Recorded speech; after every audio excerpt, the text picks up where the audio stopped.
ಸ್ವರ್ಗ ನಮ್ಮ ದುರ್ಗ K16 ರಾಜ್ಯರಟ್ಟೆ ಮಾತು ಸೋಷಿಯಲ್ ಮೀಡಿಯಾದಲ್ಲಿ ಸದ್ ಮಾಡ್ತಿರೋ ಹೆಸರೇ K16. Thank you so much.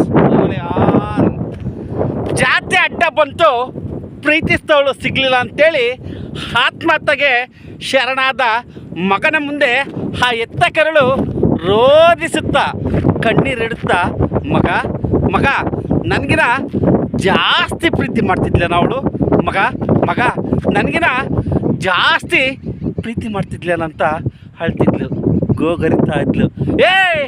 ಏನಾಗಿದೆ ನಿಮಗೆಲ್ಲ? ನಿಮ್ಮ ಪ್ರಿಯತಮಿಗೆ ಮತ್ತೊಬ್ಬ ಪ್ರಿಯಕರ ಸಿಗ್ಬೋದು, ಆದರೆ ಎತ್ತ ತಂದೆ ತಾಯಿಗೆ ನಿಮ್ಮಂಥ ಮಗ ಸಿಗ್ತಾನ? ನಿಮ್ಮ ಅಕ್ಕ ತಂಗರಿಗೆ ನಿಮ್ಮಂಥ ಅಣ್ಣ ತಮ್ಮ ಸಿಗ್ತಾನ? ಪ್ಲೀಸ್ ದುಡ್ಕೋಬೇಡಿ. ಅವಳು ಅಳ್ದಿದ್ರೆ ಇನ್ನೊಬ್ಳು ಪ್ಲೀಸ್.